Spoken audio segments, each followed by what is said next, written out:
Hey guys, how's it going? Today I'm gonna tell you guys how to download Fortnite mobile on iOS outside EU. So what you need to do is the first method is heading over to Signalus. You wanna click on Get Signalus and then get your UDID. And if you don't know what is UDID, just head over to these instructions to get it.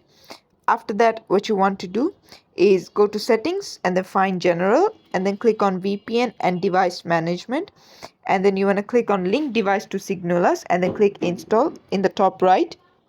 Then it's going to ask for your password, so put that and click on install file, and then you want to purchase Signalus.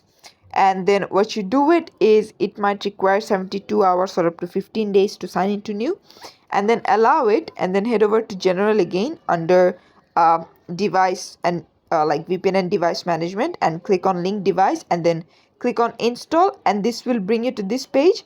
You just want to search for Fortnite and download it, and there you go. This is how you can do it. Thanks for watching. Please leave a like and subscribe for more tutorials like this, and I'll see you guys in the next one.